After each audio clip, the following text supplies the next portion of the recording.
जी मित्रों, नमो नमः। मैं संजय मौर्य इस YouTube चैनल संस्कृत कौमुदी में आप सभी लोगों का हार्दिक स्वागत करता हूं। मित्रों, हम लोग अध्ययन कर रहे हैं महाकवि बाणभट्ट विरचित कादंबरी के मंगलाचरण का, और हम लोग पिछली कक्षा में इसके क्रमशः 2 श्लोकों तक का अध्ययन कर चुके हैं, और अब आज की कक्षा का इस तीसरे श्लोक से अध्ययन प्रारंभ करना है। तो आप सभी लोग अपनी पुस्तक कादंबरी के मंगलाचरण का श्लोक संख्या 3 ओपन कर लीजिए। चलिए हम लोग अध्ययन प्रारंभ करते हैं। तो एक बार इस श्लोक को पढ़ लेते हैं।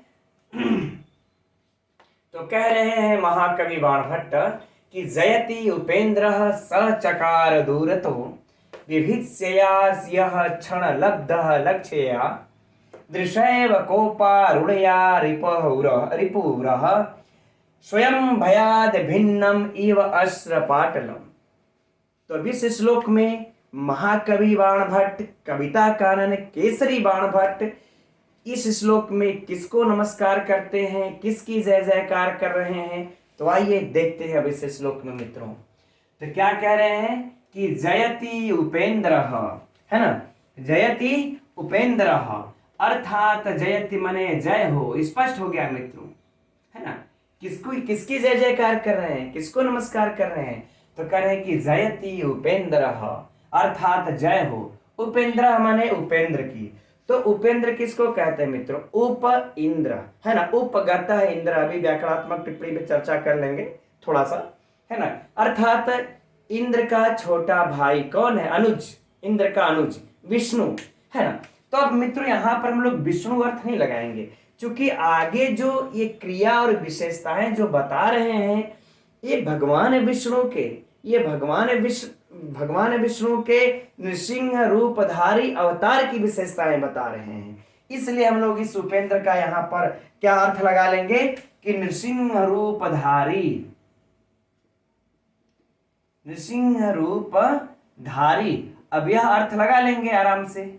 आई बातें समझ में। नहीं तो ऐसे तो सीधा सीधा अर्थ क्या हो जाएगा, उपेंद्र माने विष्णु, उपेंद्र विष्णु सर को विष्णु भगवान को कहते हैं, राइट। चलिए, तो जय हो, किसकी जय हो। तो करे नृसिंह रूपधारी विष्णु भगवान विष्णु की जय हो, राइट। चलिए, अब कह रहे कि स चकार दूर तो, करे चकार मने कर दिया था, दूर तो मने दूर से ही, और विभित्स्या मने भेदने की इच्छा से। विभित्स्या अर्थात मित्रों भेदने की इच्छा से, भेदने की इच्छा से। दूर तो माने दूर से ही। थोड़ा ध्यान से समझिएगा मित्रों, तभी इस श्लोक का अर्थ समझ में आएगा कि दूर से ही भेदने की इच्छा रखने वाले, है ना, दूर से ही भेदने की इच्छा रखने वाले। इच्छा से, यह मने जो, यह मने जो कौन, यही नृसिंह रूपधारी अर्थात भगवान नृसिंह। क्षण लब्ध लक्ष्या, करे क्षण लब्ध लक्ष्या अर्थात करे कि क्षण भर में, क्षण भर में लब्ध माने प्राप्त करने वाली, प्राप्त करने वाली। लक्ष्या माने अपने लक्ष्य को, लक्ष्य को। आगे बातें समझ में। यानी कि अब देखिए, एक तो होता है मित्रों कि अपने लक्ष्य को जब यानी कि भेदने की इच्छा होगी, तो हम लोग किसी को फाड़ने की इच्छा हो, भेदने की इच्छा हो, तो हमको उसके पास जाना होगा। लेकिन यहाँ भगवान श्री नृसिंह क्या कर रहे हैं, दूर से ही भेदने की इच्छा से, उनको वहां जाना भी ना पड़े, दूर से ही भेदने की इच्छा से, और क्षण भर में ही प्राप्त करने वाले अपने लक्ष्य को, है ना, क्षण भर में लक्ष्य को प्राप्त करने वाले। बल्कि हम लोग इस कर लेने वाली इस प्रकार से लिख देंगे तो अन्वय सही हो जाएगा, अन्वय करके इसको, क्षण भर में लक्ष्य को प्राप्त कर लेने वाली, लक्ष्य को प्राप्त कर लेने वाली, है ना। अब थोड़ा स्पष्ट सीधा सीधा दिखाई देगा, है ना, कि क्षण भर में लक्ष्य को प्राप्त कर लेने वाली, ठीक। अब आगे कह रहे हैं दृशैव कोपारुणया, यानी कोपेन रुणया, यानी कि क्रोध से। किससे मित्रों, कोपेन, तो कह रहे हैं कि क्रोध से अरुणया, को पे ना अरुणया कर देंगे ना, अरुण माने क्या होता है? लाल। तो कह रहे को क्रोध से लाल, क्रोध से लाल। और कह रहे हैं कि क्रोध के कारण लाल, कहले चाहे क्रोध से लाल। दृश्यैव अर्थात दृष्टि, अर्थात दृष्टि से, क्रोध के कारण लाल या क्रोध से लाल दृष्टि है ना, क्रोध से लाल दृष्टि से, यानी जो उनकी आंखें एकदम क्रोध के कारण क्या है ना, लाल हैं। और उस आंखों से क्या कर रहे हैं? रिपु उरह, रिपु माने शत्रु, रिपु अर्थात मित्रों शत्रु। तो शत्रु कौन है? हिरण्यकश्यप। तो कह रहे शत्रु के उरह माने हृदय को, कह रहे शत्रु के हृदय को, है ना, शत्रु के हृदय को, शत्रु के हृदय को या वक्ष स्थल को, कह रहे हृदय को, या फिर हम लोग कह सकते हैं कि वक्ष स्थल को, वक्ष स्थल को। ठीक है, कह रहे कि स्वयं अर्थात अपने आप, अपने आप, अपने आप, भयाद भिन्नम इव अस्त्र पाटलम। तो कह रहे भयाद मतलब भय से, भय के कारण, है ना, भिन्नम मने कि विदारण, है ना, भिन्नम मने फट जाना, विदीर्ण कर देना, है ना। तो हम लोग क्या ले लेंगे? विदीर्ण। चलिए इसी को लिख लेते हैं कि विदीर्ण। इव मने मानो, इव मने मानो, और अस्त्र पाटलम अर्थात मित्रों रक्त रंजित, है ना, करें कि रक्त रंजित कर दिया। ठीक, तो कह रहे अपने आप भय के कारण, मानो मानो भय के कारण उसके वक्ष स्थल को रक्त रंजित कर दिया। ठीक है, अब मित्रों इसको हम थोड़ा सा अपने शब्दों में इस प्रकार से पहले इसके भावार्थ को हम लोग समझना चाहेंगे, तब इसके अर्थ के तरफ चलेंगे। देखिए, जो भगवान विष्णु का जो ये नृसिंह रूपधारी अवतार है, इनकी यह जय जयकार कर रहे हैं। और किस प्रकार से कर रहे हैं? चकार मतलब ये कर दिया। चलिए यहां पर चूंकि यह लास्ट में जाएगा 9 में, तो इस भगवान नृसिंह रूपधारी की जय जयकार कर रहे हैं। तो कह रहे हैं कैसे? तो कह रहे हैं कि दूर से ही भेदने की इच्छा जिनके पास है, कि हम उसकी छाती को फाड़ना भी चाहते हैं हिरण्यकश्यप को, लेकिन हमको भेदने की इच्छा है, लेकिन हमारी यह इच्छा है कि मैं उसके पास जाकर के ना भेदूं, दूर से ही उसके छाती को मैं भेद दूं, इसकी इच्छा से। और कह रहे हैं कि क्षण भर में लक्ष्य को प्राप्त कर लेने वाली, है ना, क्रोध से लाल दृष्टि से। अब हम चाहते हैं कि दूर से ही उसकी अगर छाती फट जाए, वक्ष स्थल फट जाए, तो हमें क्रोध के कारण लाल तो आंखें करने न पड़ेगी कि हमें बिना फाड़े उसका छाती फट जाए, वक्ष स्थल फट जाए। तो क्रोध से, इस उद्देश्य से करें कि क्रोध से लाल दृष्टि से शत्रु हृदय को, वक्ष स्थल को मानो भय के कारण अपने आप विदीर्ण होकर के उसकी रक्त रंजित हो गई हो। कहने के भाव मित्रों देखिए, भगवान नृसिंह को यह अवतार तो भगवान नृसिंह को यह महाकवि बाण भट्ट नमस्कार तो कर रहे हैं, लेकिन उनके किस रूप को नमस्कार कर रहे हैं? कि जब वह हिरण्यकशिपु जब वह खंभे को तोड़ता है, तो खंभे में से जब वह निकलते हैं भगवान श्री ये नृसिंह, तो उनका जो रौद्र रूप होता है, उनका जो रौद्र रूप होता है कि इस हिरण्यकशिपु को मुझे हाथ न लगाना पड़े, इस इच्छा से वह दूर से ही सोचते हैं मैं इसके छाती को फाड़ दूं। इस कारण से अपना जो आंखें लाल किया, रौद्र रूप बनाया, कह रहे मैं इस भगवान सिंहधारी के रूप को मैं जय जयकार करता हूं, है ना। जैसे मित्रों पिछले श्लोक में भगवान शंकर को नहीं, भगवान शंकर के चरण धूलि को उन्होंने नमस्कार किया, उसकी जय जयकार किया। ठीक उसी प्रकार से यहां पर यह भगवान सिंह रूपधारी के ये ऐसे रूप वाले भगवान सिंह रूपधारी को यह जय जयकार करते हैं। राइट, तो हम समझते हैं मित्रों कि अब यह भावार्थ आप लोगों को समझ में आ गया होगा। अब अर्थ एक बार पढ़ लेते हैं, उसके बाद हम लोग बढ़ा जाएगा। इसमें कुछ व्याकरणात्मक टिप्पणियां प्रश्न देख लिया जाएगा। तो भगवान या अर्थ को रहने देते हैं, अब तो समझ में आ गया, छोड़ देते हैं। अर्थ आप लोगों को एकदम स्पष्ट हो गया है। चलिए मित्रों, अब हम लोग इसमें प्रश्न जो परीक्षा के लिए बन जाएंगे उसमें कुछ व्याकरणात्मक टिप्पणियों को देख लेते, फिर प्रश्न किया जाएगा। अच्छा, तो इसमें देखिए व्याकरणात्मक टिप्पणी मित्रों कुछ ज्यादा नहीं है। एक तो हम लोगों के यहाँ पर जयति ऐसे ही हल हो जाएगा। अब बात कर लेते हम लोग उपेंद्र की, तो उपेंद्र में उपगतः इंद्र, उपगतः इंद्र आज ही अभी हम लोगों ने अध्ययन किया ना, प्रादि तत्पुरुष समास है ना, कि उपगतः उसी में कि यानी कि गया हुआ, ठीक। तो इस प्रकार से लिख देंगे प्रादि तत्पुरुष समास, प्रादि तत्पुरुष समास। इस उपेंद्र में मित्रों यदि पूछा तब, अब बाकी अगर संधि पूछेगा तो उपधन इंद्र सभी लोग जानते हैं, कोई समस्या नहीं है। इस अब जयति का पूछेगा तो भी कोई समस्या नहीं है। सचकार यह क्री धातु, अब यहां तो मित्रों हम समझते हैं कि किसी को भी दिक्कत नहीं होनी चाहिए, है ना। लिट लकार प्रथम पुरुष एक वचन, कोई समस्या नहीं। दूर तो ऐसे ही हल है। अब विभिद सया मित्रों यहां पर विभिद संटा, विभिद क्या कर लेंगे, विद धन सन, चूंकि इच्छा लगाना है तो सन प्रत्यय तो लगाना पड़ेगा, फिर अ और फिर धन टा कर लेंगे विभिद सेया।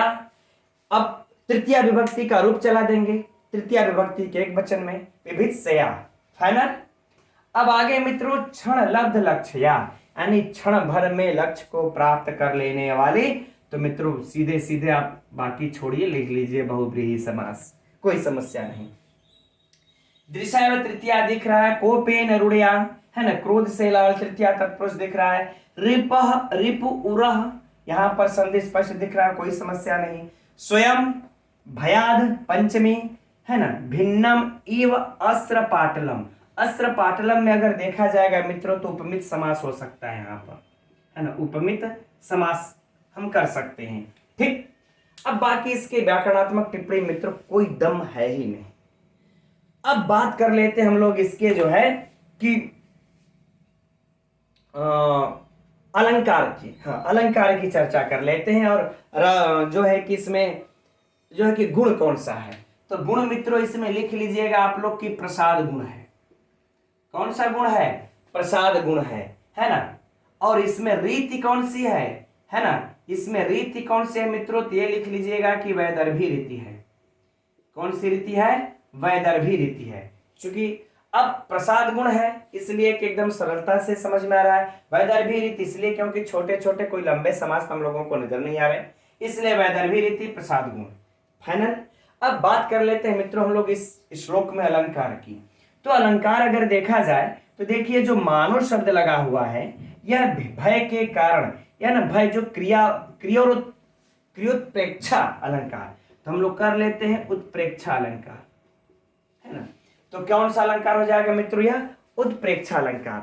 अगर हम लोग जरा अलंकार की सूक्ष्मता से देखेंगे तो एक और अलंकार निकलेगा मित्रों, अस्त्र पाटलम जो है यहाँ पर यह लुप्तोपमा अलंकार हो जाएगा, क्योंकि यहाँ पर जब हम लोग यह अर्थ लगाएंगे कि अब मानो उन्होंने भय के कारण उसकी छाती फट गई हो। अच्छा मैंने पूरा अर्थ को नहीं बोला इसलिए ये शब्द नहीं आ पाया, है ना, कि जब वो रौद्र रूप बनाते हैं तो अब उनके रौद्र रूप को जब वह देखता है हिरण्यकशिपु, तो सोचिए कि उसका भय के कारण मानो उसकी छाती फट गई हो, रक्त रंजित हो गया हो। उसकी जो छाती, अब राक्षस है तो श्यामय वर्ण रहेगा, गोरा थोड़ा हो जाएगा, है ना। तो वो करें कि उसका जो श्याम वर्ण का जो वक्षस्थल था वह वक्षस्थल अब रक्त वर्ण हो गया, रक्त रंजित हो गया, ठीक है। तो इस प्रकार से इसका ये हो जाएगा, राइट। अब परीक्षा के लिए जो प्रश्न की बात कर लेते हैं मित्रों हम लोग थोड़ा सा यहाँ पर, कि इस श्लोक में भगवान, अरे इस श्लोक में महाकवि बाण भट्ट किसको नमस्कार करते हैं, तो इस नृसिंह रूपधारी भगवान विष्णु को अवतार करते हैं, नमस्कार करते हैं। उपेंद्र का अर्थ क्या होगा, इस प्रकार से पूछेगा। इस पंक्ति को रख करके यहाँ पर उपेंद्र शब्द किसके लिए आया है, विष्णु के लिए, नृसिंह के लिए, या इंद्र के लिए, फलाना के लिए, ढिमका के लिए, तो किसके लिए आया मित्रों, भगवान नरसिंह के लिए आया है, ठीक है। और बाकी अब इन विशेषणों से अगर प्रश्न को पूछा जाएगा मित्रों तो कि कैसे भगवान इस नृसिंह को नमस्कार करते हैं, तो हम समझ रहे हैं कि अब तो बार बार हो ही गया, ज्यादा आवश्यकता तो है नहीं। आज थोड़ा सा हम लोग ज्यादा श्लोकों का अध्ययन करने के मूड में है कि थोड़ा सा फटाफट अध्ययन करके इसको समाप्त अगर जल्दी से मंगलाचरण का हो जाए तो हम लोग शुक्नासुर प्रदेश में प्रवेश ये करें। तो चलिए अब अगला श्लोक देखते हैं। तो ये रहा चौथा श्लोक, देखते हैं इसे। नमामि भर्वो चरणाम्बुजद्वयम् सशेखरैः मौखरीभिः कृतार्चनम् समस्त सामंत किरीट वेदिका विटंक पीठो लुठितारूढ़ांगुली। अब देखते हैं मित्रों कि इस चौथे श्लोक में महाकवि बाणभट्ट किसको नमस्कार कर रहे हैं, किसको प्रणाम कर रहे हैं। तो कह रहे हैं कि नमामि अर्थात नमस्कार करते हैं। क्या करते हैं मित्रों, नमस्कार करते हैं, नमस्कार करते हैं। किसको नमस्कार करते हैं, तो करें कि भर्वो चरणाम्बुज द्वयम्, चरण अंबुज द्वयम्। करें भर्वो अर्थात भर्वो गुरु के, अर्थात भर्वो अपने गुरु के चरणाम्बुज यानी कि चरण कमल, चरण कमल, अंबुज अर्थात कमल और द्वयम् मतलब दोनों। स्पष्ट हो गया मित्रों पहले ही लाइन में, पहले ही पंक्ति में कि नमस्कार करते हैं, है ना। कह रहे हैं कि नमस्कार करते हैं किसको, करें कि अपने गुरु भर्वो के दोनों चरण कमलों को हम नमस्कार करते हैं, है ना। मैं अपने गुरु भर्वो के दोनों चरण कमलों को हम नमस्कार करते हैं। देखिए अब लेकिन प्रश्न उठता है कि कैसे चरण कमलों को, है ना, कैसे उनके गुरु के चरण कमल हैं, कैसे वो गुरु है। तो करे उन चरण कमलों को जो सशेखरैः मौखरीभिः कृतार्चनम्, अर्थात करें कि सशेखरैः अर्थात कह लें कि मुकुट से युक्त, है ना, मुकुट वाले। तो हम लोग लिख लेते हैं शॉर्टकट में मुकुट युक्त, सशेखरैः जिसके सिर पर मुकुट हो, मुकुट के साथ हो तो मुकुट युक्त। मौखरीभिः अर्थात मित्रों कि मौखरी राजाओं के द्वारा, तृतीया का बहुवचन है तो मौखरी राजाओं के द्वारा, और फिर क्या आगे कृतार्चनम अर्थात पूजित, अर्थात पूजित। अर्थ स्पष्ट हो गया अब, है ना। फिर से समझ लेते हैं। कह रहे हैं महाकवि बाणभट्ट, मैं अपने गुरु भर्वो के दोनों चरण कमलों को नमस्कार करता हूं और ऐसे चरण कमलों को नमस्कार करता हूं जो सशेखरैः मौखरीभिः कृतार्चनम् अर्थात जो मुकुट युक्त मौखरी राजाओं के द्वारा पूजित है। मैं ऐसे चरण कमलों को नमस्कार कर रहा हूं। सोचिए कि उनके गुरु का कितना बड़ा मान रहा होगा मित्रों, कितना बड़ा सम्मान रहा होगा। ये जो मौखरी है, मौखरी राजा, ये मौखरी एक वंश था जो उस समय महाकवि बाणभट्ट के समय में रहा होगा। इनका समय 6वीं से 7वीं शताब्दी माना जाता है ना। उस मौखरी वंश के जितने भी राजा थे वो क्या करते थे, उन राजाओं के द्वारा इनका चरण क्या था, पूजित था। तो कह रहे मैं इनके चरणों को, ऐसे चरणों को मैं प्रणाम करता हूं। अब आगे करें और कैसे चरणों को, करें कि समस्त सामंत किरीट वेदिका अविटंक पीठो लुठितारूढ़ांगुली। और करें देखिए बताते हुए करें कि समस्त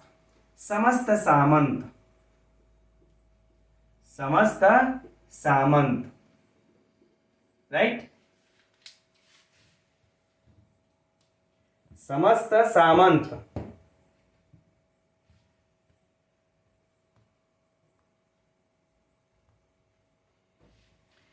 तो समस्त सामंत किरीट वेदिका, तो मित्रों किरीट अर्थात मुकुट, है ना। करें कि किरीट अर्थात मुकुट रूपी वेदिका, कर मुकुट रूपी वेदिका के, करें कि अब यहाँ पर मित्रों देखिए विटंक, विटंक का मतलब होता है मित्रों कि विटंक पीठ अर्थात वो भाग, ऊंचा भाग जो कि कबूतरों को बैठने के लिए बनाई जाती है, ऐसा अमरकोश में भी वर्णित है ना। लेकिन तो कबूतरों को बैठने के लिए वो थोड़ा सा ऊंचा भाग बना दिया जाता था, लेकिन अब यहां पर क्या ले लिया जाएगा कि उन्नत प्रदेश, तो हम लोग कपोत को बैठने वाला नहीं लगा देंगे, अब उन्नत प्रदेश ये लक्ष्यार्थ ले लेंगे, लक्षणा में इसका अर्थ लगा लेंगे, है ना। तो कह रहे हैं उन्नत प्रदेश, ठीक, तो कह रहे हैं उन्नत प्रदेश, है ना, कि मुकुट रूपी वेदिका के मध्यवर्ती उन्नत प्रदेश रूपी करें कि चरण पीठ के, है ना, चरण पीठ के अब लुठता यानी कि स्पर्श अर्थात घर्षण के कारण अरुण अंगुली यानी कि लाल अंगुली वाले। अब इसको मित्रों ऐसे समझ लीजिएगा, समझ में आ जाएगा। सामंत किसको कहते हैं? जो कि एक बहुत बड़ा राजा होता है ना, और उस राजा के अधीन में जैसे जो छोटे छोटे राजा हर जगह होते हैं, तो जो बहुत बड़ा जो राजा होते हैं तो उन राजाओं को जीत लेते हैं, उनके अधीन हो जाते हैं, लेकिन वो इनके आदेश का पालन करते हैं, लेकिन वो अपने क्षेत्र के राजा ही होते हैं। तो जो अधीन होते हैं उन्हीं को हम क्या कहते हैं? सामंत कहते हैं।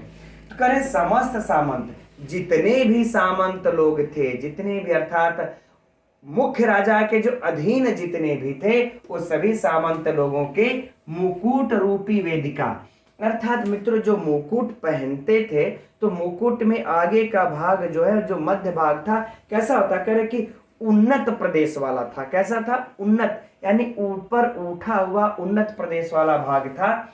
और जब इनके गुरु भरवु के जब इस तरह चरण पे जब गिरते थे, तो जो मुकुट के मध्य में जो भाग उन्नत उठा हुआ वाला जो भाग था, वह उनके चरणों की अंगुलियों में रगड़ खाता था, स्पर्श करता था, रगड़ खाता था। तो उस स्पर्श खाने से, रगड़ खाने से उनकी अंगुलियां लाल हो गई थी चरणों की। ऐसे चरण कमलों के, ऐसे दोनों चरण कमलों की हम वंदना करते हैं, ऐसे दोनों चरण कमलों की हम वंदना करते हैं। अब जरा सोचिए मित्रों की महाकवि बाणभट्ट के गुरु की महिमा क्या रही होगी कि एक नहीं, अगर एक दो लोग अगर आकर के चरणों पर यदि गिरेंगे तो थोड़ा ही लाल होगा, यानी कि कई सैकड़ों लोग आकर के गिर रहे हैं चरणों पर उनके, तब जाकर के उनकी उंगलियां कहीं लाल हुई होंगी। इसी बातों को ये कह रहे हैं बस, राइट। तो चलिए अब हम लोग संपूर्ण अर्थ को एक बार फिर से देख लेते हैं। कह रहे हैं महाकवि बाणभट्ट कि अब यहां से चलते हैं कि मुकुट युक्त मौखरी राजाओं के द्वारा पूजित और समस्त सामंत मुकुट रूपी वेदिका के उन्नत प्रदेश रूपी चरण पीठ स्पर्श के कारण, अर्थात रगड़ खाने के कारण लाल हुई अंगुलियों वाले इन अपने गुरु भरवु के दोनों चरण कमलों को हम क्या करते हैं मित्रों? नमस्कार करते हैं। आगे बातें समझ में? चलिए अब यहां पर मित्रों हम लोग, अच्छा चलिए पहले इसके बाकी शेष की टिप्पणियों की चर्चा कर लेते हैं, अलंकारों की चर्चा कर लेते हैं, रस की। इसके बाद अब श्लोक 1 से लेकर के 4 तक का जो क्रम बनता है, जो परीक्षा का प्रश्न बनता है, उस पर चर्चा किया जाएगा।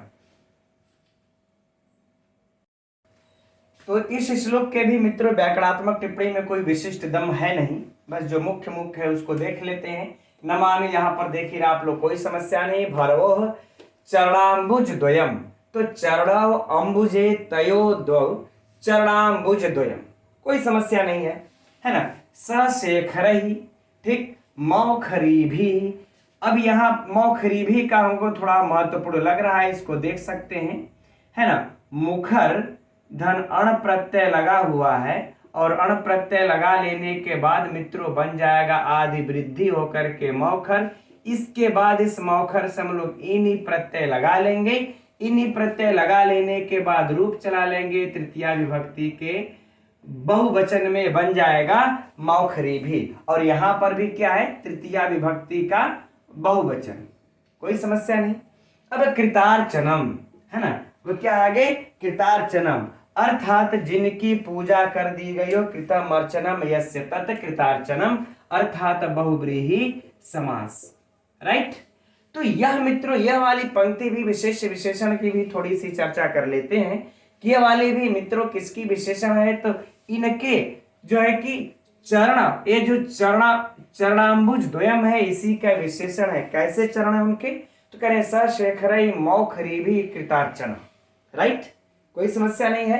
अब ये देखिए बड़ा लंबा सा है, यहाँ पर हम लोगों को पांचाली रीति का जो है कि देखने को प्राप्त हो रही है। पूरे पंक्ति में दोनों में एक ही पद है, तो थोड़ा सा समास यहाँ पर डिफरेंट हो सकता है मित्रों। तो देखते हैं, जैसे देखिए समस्त सामंत, यहां तक अगर देख लिया जाए तो समस्ता सामंता कर्मधारय समास कर सकते हैं हम लोग। अब इसके बाद क्या हो जाएगा कि तेसाम किरीटानी, उनका यानी समस्त सामंतों के मुकुट, तो यहां तक जब ले लेंगे मित्रों तो क्या हो जाएगा, षष्ठी तत्पुरुष समास, क्योंकि तेसाम किरीटानी उनके मुकुटों के।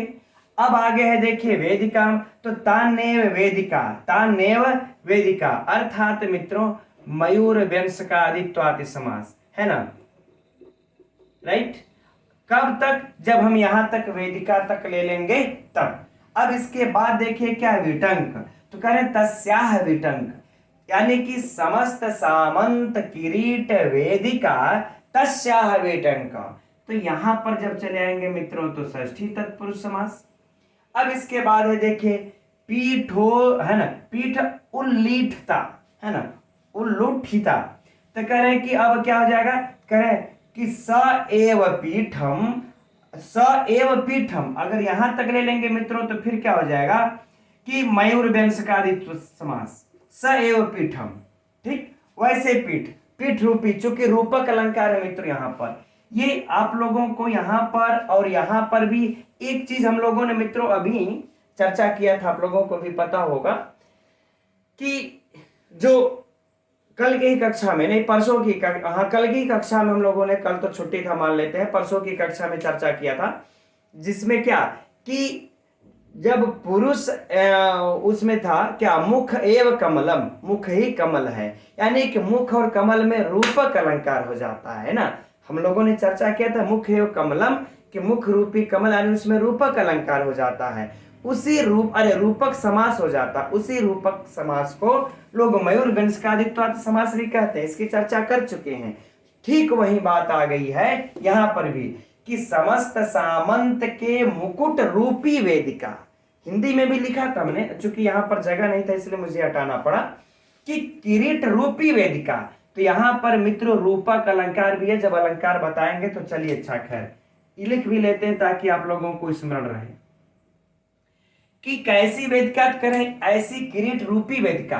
तब हम कर लेंगे कि तान्नेव वेदिका, इसलिए मयूर वंश का आदित्वाति समास। आगे बातें समझ में, या फिर हम इसको रूपक समास भी कह सकते हैं, इसमें कोई समस्या नहीं है, जो डॉक्टर बाबूराम सक्सेना की किताब में अभी हम लोगों ने कल परसों ही अध्ययन किया।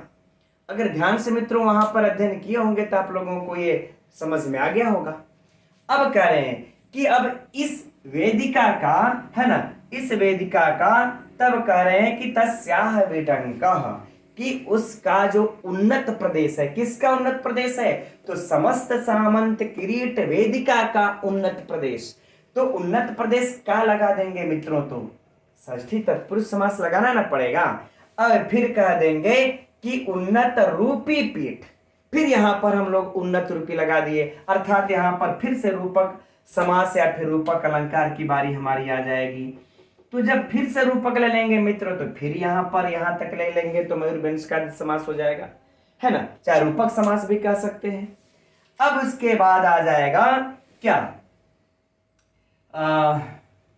कि उल्लीठता, है ना, क्या आ जाएगा, तस्मिन उल्लीठता अर्थात मित्रों सुपसुपा समास, अर्थात सुपसुपा समास, तादृशा अरुणाह, तादृशा अरुणाह, उसके से लाल, उससे लाल, तो मित्रों क्या हो जाएगा, विशेष विशेषण हो के कर्मधारय समास। अब करें कि तादृशा अंगुल्यः यस्य सः, तादृशा अंगुल्यः यस्य सः। तो जब यहां पहुंच जाएंगे मित्रों तो हो जाएगा बहुव्रीहि समास, विशेषण हो जाएगा इस चरण का।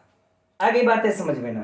तो अगर पूरे में अगर पद में अगर देख लिया जाए कि समस्त सामंत किरीट वेदिका विटंक पीठो लुठिता अरुणांगुली में, तो बहुव्रीहि समास। अब बाकी अगर खंड करते जाएंगे तो इतने इतने समास आप लोगों को प्राप्त होते हुए चले जाएंगे। फिर से एक बार देख लीजिए, समस्त सामंत कर्मधारय, किरीट तक जोड़ देंगे षष्ठी तत्पुरुष, वेदिका तक जोड़ देंगे मयूर समास, फिर वेटंक तक जोड़ देंगे षष्ठी तत्पुरुष, पीठ तक मयूर, फिर लुठिता तक सुपसुपा, फिर अरुणा तक कर्मधारय, अंगुली तक बहुव्रीहि समास। फाइनल, ठीक।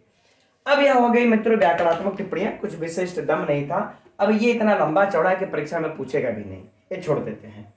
परीक्षा के प्रश्न पर चलते हैं, है ना, कि भरवु के चरण कैसे हैं, तो सशेखरे मौखरीभि कृतार्चनम। यह परीक्षा में अगर प्रश्न आ जाए कि यह बस, अब सोचिए यहाँ तो हम लोग समझ रहे हैं ना कि कादंबरी पढ़ रहे हैं तो महाकवि बाण भट्ट के गुरु के ही चरण की बात होंगी चर्चा, लेकिन वहां तो सारे पुस्तकों का हम लोगों के परीक्षा में प्रश्न रहेगा। तो जब सारे पुस्तकों से वहां पर जब प्रश्न रहेगा मित्रों, तो फिर वहां अगर आ जाएगा सशेखरे मौखरीभि कृतार्चनम, कौन है, किसके चरण है, तब वहां तो अब समझ में नहीं आएगा कि किस कवि के हैं, गुरु के हैं, भगवान के हैं, किसके हैं। तो किसके मित्रों, भरवु के। फाइनल।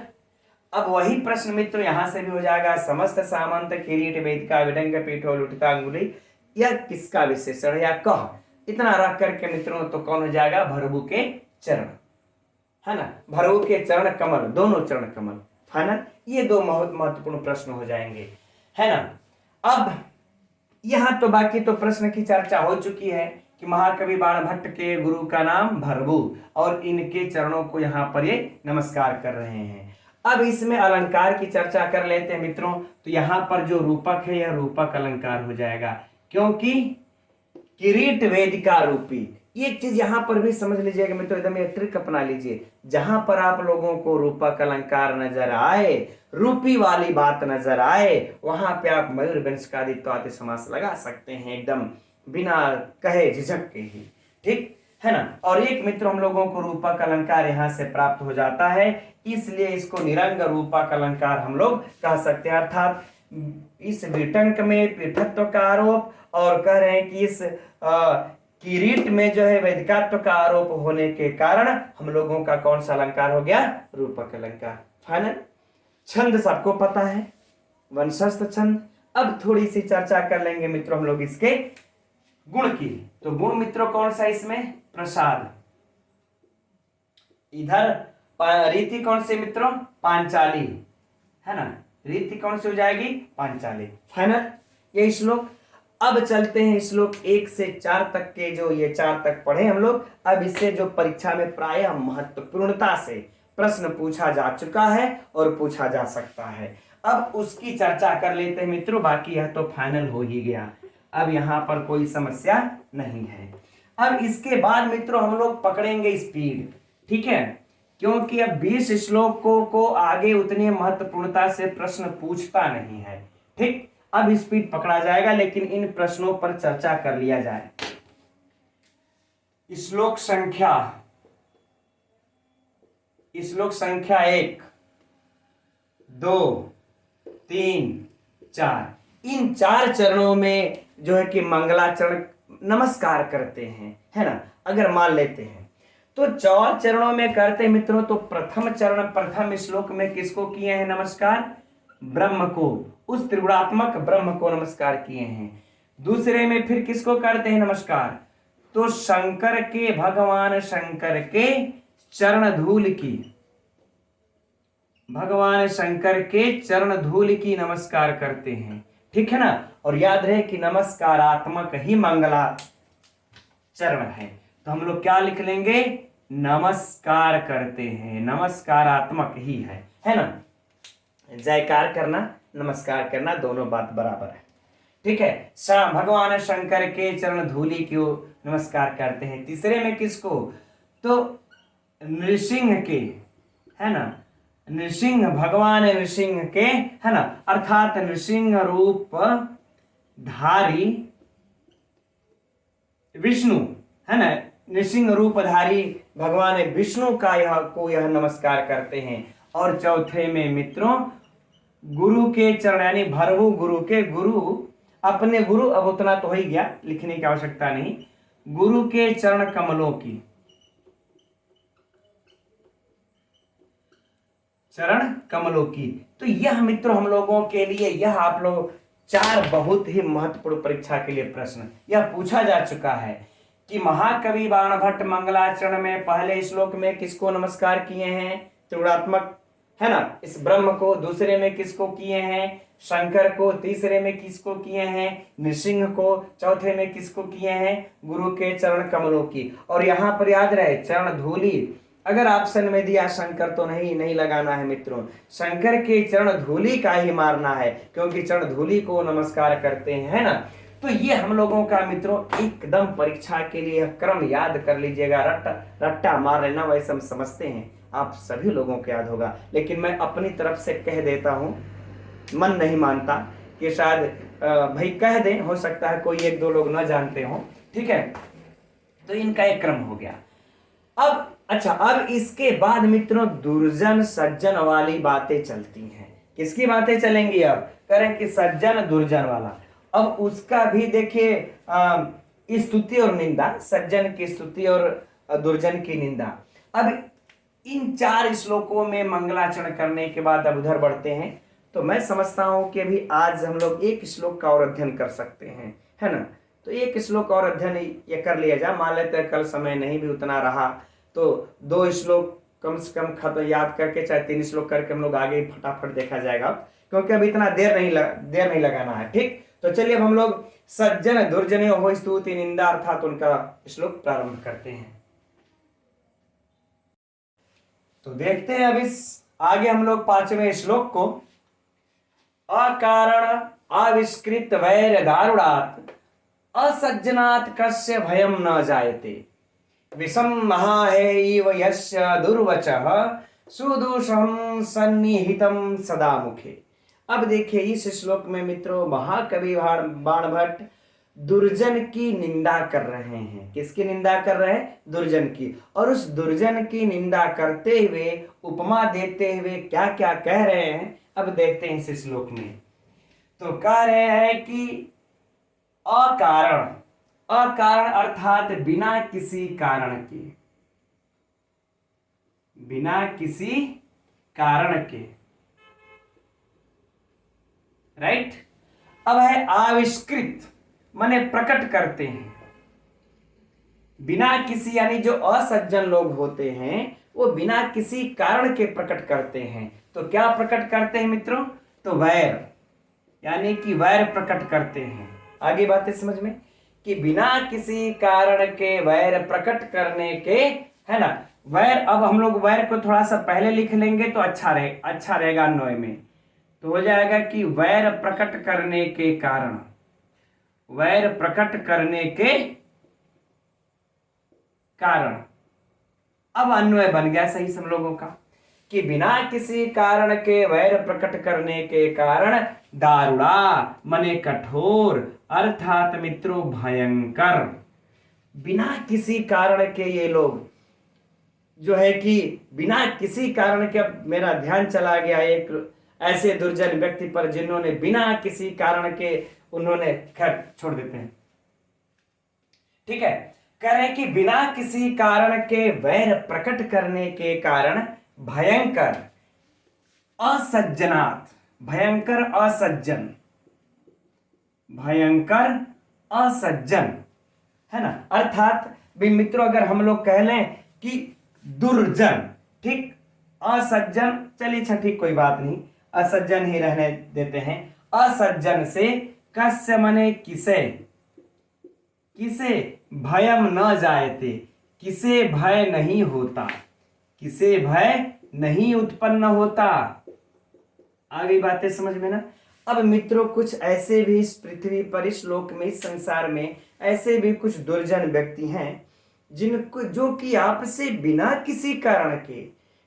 किसी कारण को आपसे क्या रखते हैं, बैर रखते हैं। वह बिना किसी कारण के आपसे क्या प्रकट करते हैं, बैर प्रकट करते हैं। ऐसे भयंकर असज्जन से किसे भय नहीं होता, अर्थात सभी लोगों को होता है। यहां पर मित्रों महाकवि बाण भट्ट यह कहना चाहते हैं, देखिए सब लोग मतलब नमस्कारात्मक सभी लोगों को नमस्कार करने के बाद इस पांचवें श्लोक में तुरंत निंदा कर रहे हैं किसकी, दुर्जन की, कि ये जो मैं ग्रंथ लिखने जा रहा हूं तो इस ग्रंथ लिखने में हो सकता है कि जो बिना किसी अकारण के ही जो दुर्जन लोग किसी से बैर रखने लगते हैं, वो बाधा पहुंचाते हैं, है ना। तो हो सकता है मेरे ग्रंथ लिखने में ऐसे भी लोग बाधा पहुंचाए, तो उससे किसे भय नहीं होता, अर्थात मुझे भी भय होता है ऐसे लोगों से। राइट, चलिए तो अब आगे बढ़ते हैं। तो कहते हैं अब कि विषम महाहे इव यस्य दुर्वचः सुदुषम सन्निहितम सदा मुखे। तो कह रहे यस्य, जिसके, यस्य अर्थात मित्रों जिसके, तो किसके, कर इस असज्जन के, अर्थात जिस दुर्जन के, है ना, जिसके मुख में, अर्थात मित्रों सीधे सीधे कले कि उस दुर्जन के मुख में, दुर्वचः दुसह, अर्थात मित्रों वाणी, है ना, बुरी वाणी, कौन सी, दुसह मान ले अत्यंत असह्य, अत्यंत असह्य। ठीक, तो कह रहे हैं कि अत्यंत असह्य और दुर्वचन अर्थात क्या हो जाएगा मित्रों, कि कहने का भाव हो जाएगा कि दुर्वचन, सीधे कह लेते हैं सही रहेगा, दुर्वचन, क्योंकि वचन कहेंगे तो गलत हो जाएगा। दुर्वचन, सन्निहितम माने निहित रहते हैं, निहित रहते हैं, सदा अर्थात सदैव, मुखे मने मुख में, मुखे अर्थात मुख में, कहे जिस दुर्जन के मुख में, जिस दुर्जन के मुख में सदैव अत्यंत असह्य दुर्वचन निहित रहते हैं। जो बिना कारण वैर प्रकट करने वाले जो असज्जन होते हैं, जो दुर्जन होते हैं, इनके मुख में ना सदैव हमेशा करे अत्यंत असह्य दुर्वचन निहित रहते, उनके मुखों में हमेशा दुर्वचन यानी बुरी वाणी हमेशा निहित रहती है। किस प्रकार से निहित रहती है, हमेशा, करे विषम महाहे इव मतलब समान, किसके समान मित्रों, तो कह रहे कि विषम मतलब विष रहता है, महाहे अर्थात भयंकर, भयंकर सर्प, भयंकर सर्प के समान। जैसे अब भयंकर सर्प होता है मित्रों, उसके मुख में ऐसा थोड़ा होता है कि 2-4 पल के लिए विष निकल जाएगा फिर आ जाएगा, है ना। कहने का भाव है कि 1 घंटा के लिए विष नहीं रहा, फिर 2 घंटा के लिए रहेगा, फिर 1 घंटा के लिए नहीं रहा, ऐसा तो होता नहीं।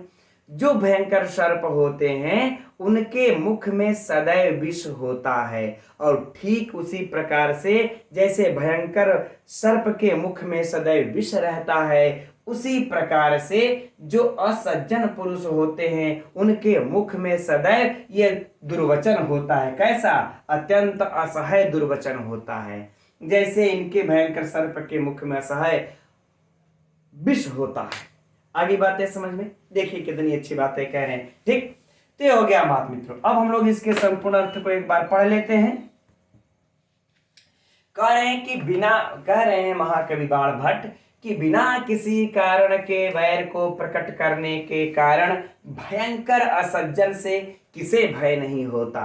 ठीक, ये इनके मुख में सदैव अत्यंत असह्य दुर्वचन उसी प्रकार से निहित रहते हैं जैसे भयंकर सर्प के मुख में विष निहित रहता है। फाइनल, चलिए हो गया। अब परीक्षा के लिए हम लोग इसमें से साहित्य के लिए पहले प्रश्न पर चलते हैं मित्रों। तो सबसे देखिए पहला महत्वपूर्ण जो प्रश्न होगा परीक्षा का यह होगा कि महाकवि बाण भट्ट कादंबरी के मंगलाचरण में 5वें श्लोक में क्या किए हैं। गुरु को नमस्कार करते हैं, सज्जन की निंदा करते हैं, अरे सज्जन की स्तुति करते हैं, असज्जन की निंदा करते हैं। तो मित्रों यह क्या है ना, असज्जन की निंदा, यह सज्जन की निंदा कहते हैं, असज्जन की निंदा कर रहे हैं। अगला प्रश्न हो जाएगा कि महाकवि बाणभट्ट दुर्जनों की उपमा किससे किए हैं? तो मित्रों किससे किए हैं? ये सर्प के मुख से किए हैं, जिसमें हमेशा विष रहता है। और बाकी मित्रों इसमें से साहित्य से वैसा कुछ प्रश्न बनता नहीं जो आप लोगों को उलझाए। अगर पूछा भी तो अर्थ हम समझते बहुत अच्छे तरीके से, सरल है, समझ में आ गया होगा, राइट ना। अब मित्रों हम लोग इसमें थोड़ी सी पहले अलंकार की चर्चा कर लेते हैं, फिर व्याकरणात्मक टिप्पणी की चर्चा किया जाए क्या नहीं, इसलिए कि मित्रों आगे भी बढ़ना हम लोगों को। चलिए अच्छा ठीक है, पहले अलंकार देखते हैं।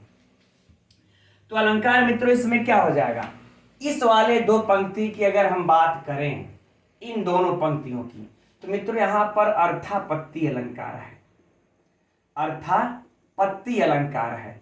क्यों अर्थापत्ति अलंकार है? क्योंकि अर्थापत्ति अलंकार का अर्थ होता है कि जो किसी अन्य अर्थ को ही उत्पन्न कर दे। अन्य अर्थ की जब हमें प्रतीति होती है तो हम उसे अर्थापत्ति कहते हैं। और इस श्लोक में मित्रों अन्य अर्थ की प्रतीति हमको यह हो रही है कि महाकवि बाणभट्ट यह कहना चाहते हैं कि बिना कारण के जो बैर रखने वाले असज्जन होते, इससे किसे भय नहीं होता, अर्थात मुझे भी भय है कि कहीं इस ग्रंथ के समाप्ति पर्यंत में विघ्न बाधा न डालते हैं। ठीक है, यह तो अन्य अर्थ की ही प्राप्ति हो जाती है, इसलिए अर्थापत्ति कह सकते हैं। अब स्पष्ट रूप से मित्रों परीक्षा के लिए महत्वपूर्ण होगा यह अलंकार, इसको एकदम नोट कर लीजिएगा। अब इसमें तो अब आप लोगों को कहना ही नहीं है कि इसमें कौन सा अलंकार है, तुरंत ही पकड़ लेंगे उपमा, डन। इसमें तो कुछ कहना ही नहीं है। अगर इसमें हम लोग गुण देखा जाए तो मित्रों एकदम सरल सा शब्द है, सरल सा अर्थ है, सरलता से हम लोगों के अंदर आत्मसात हो सकता है। उसी प्रकार से हम लोगों के हृदय में यह व्याप्त हो सकता है, जैसे कि एक सूखी ईंधन में अग्नि व्याप्त हो जाती है। अतएव इसमें कौन सा गुण हो जाएगा? प्रसाद गुण हो जाएगा, है ना। चलिए अब इसमें मित्रों अगर हम लोग देखा जाए, अगर क्या बोलते हैं कि व्याकरणात्मक टिप्पणी की, तो व्याकरणात्मक टिप्पणी मित्रों मुझे नहीं लगता है कि परीक्षा में इससे आएगा, लेकिन अगर कहेंगे तो मैं थोड़ा थोड़ा इसमें, चूंकि इसमें समय लॉस जाएगा इसलिए मैं नहीं अब बताना चाह रहा हूं। लेकिन चलिए आज अभी इसी श्लोक के साथ हम लोगों का आज की कक्षा अंतिम होगी, तो चलिए थोड़ा सा अच्छा पढ़ ही लेते हैं। ठीक है, जैसे अब जैसे देखिए यहां पर क्री धातु दिख रही है आप लोगों को, अकारणम में कौन सी धातु है? क्री। क्री धातु से ल्युट प्रत्यय लगा लेंगे, क्या बन जाएगा मित्रों? कारण, कारणम। अब इस कारणम का यहाँ पर देखिए दो पुस्तकों में दो प्रकार से समास देखेगा, है ना। ताड़े झा के पुस्तक में आप लोगों को दिया होगा, है ना, कि जिसके पास कोई कारण न हो, अर्थात नए बहुब्रीहि समास दिखाई देगा। और भी प्रसिद्ध राइटर है ना, त्रिपाठी सर, जो है कि उनके यहाँ उनके पुस्तक में न कारणम अकारणम में नए तत्पुरुष है। ठीक, तो नए बहुव्रीहि भी है मित्रों और नए तत्पुरुष भी समास मिलता है।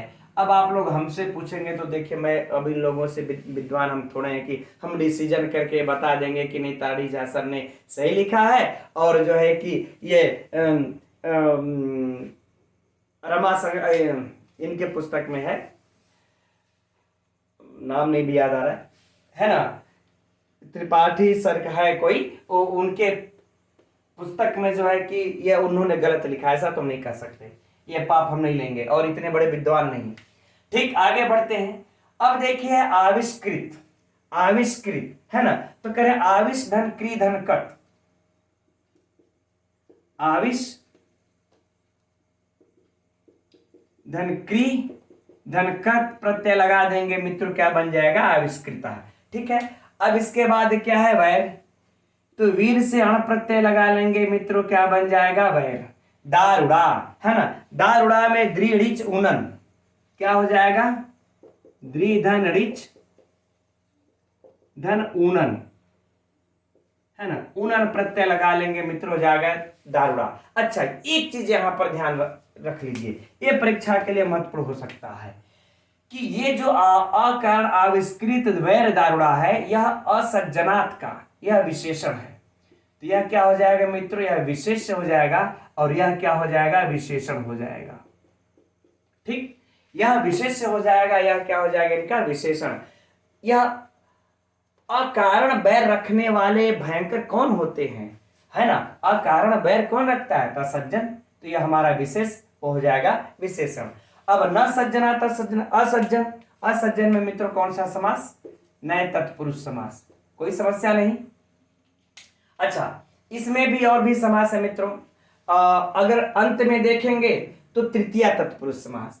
हालांकि अकारण में ये नए बहुव्रीहि काल है चाहे नए तत्पुरुष काल है, आविष्कृत में आएंगे तो कर्मधारय समास, अंत में आ जाएंगे तेन दारुणा, यानी अकारण आविष्कृत वै, है ना, वैरा तेन दारुणा, तो लास्ट में क्या हो जाएगा, तृतीया तत्पुरुष समास ले लेंगे। लेकिन मुझे नहीं लगता है मित्रों, थोड़ा सा ये आप लोग भी इसको बहुत हृदय से पढ़ना चाह रहे हैं, ठीक है, क्योंकि यह उतना महत्वपूर्ण नहीं है, छोड़ देते हैं। कस्य भयम न जायते, ठीक है, कस्य भयम न जायते।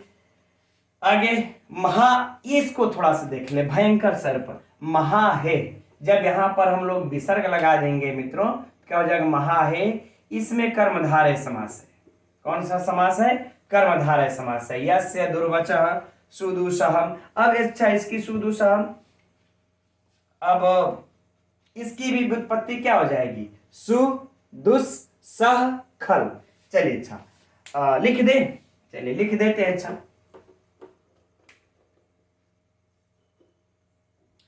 सु दुस सह, फिर क्या हो जाएगा मित्रों हम लोगों का, खल, सुदूषण। समनिहिते सम, उसके बाद क्या हो जाएगा, नि धा धन कट, धा धन कट समनिहितम, सदा मुखे सप्तमी विभक्ति। तो इसलिए मित्रों मैं इसको थोड़ा सा लपेट के पढ़ा रहा हूं, क्योंकि मुझे नहीं लगता है कि टीजीटी में अब इधर के आगे के श्लोकों से ये व्याकरणात्मक टिप्पणियां पूछेगा, क्योंकि हम लोगों के ऑलरेडी जो शुक्राशोपदेश ग्रंथ पढ़ा हुआ उसमें से व्याकरणात्मक टिप्पणियां पूछने के लिए, और तो इसके जो महत्वपूर्ण 4 श्लोक थे हम लोगों ने देख लिया। अब आगे अगर हम लोग बस अर्थ देखते देखते फटाफट अगर निकलेंगे, क्योंकि यह पढ़ना आवश्यक है। आगे 3 श्लोकों में सज्जन और दुर्जन की स्तुति और निंदा करते हैं, तो ये पूछता है परीक्षा में, तो ये महत्वपूर्ण है। ठीक है, हम उम्मीद करेंगे मित्रों कि आज आप लोगों को कक्षा पसंद आई होगी, और अब आज की कक्षा हम इतना ही रहने देते हैं। कल मिलेंगे 8 बजे ही अब इसके अगले श्लोकों के साथ। तब तक के लिए मित्रों नमो नमः।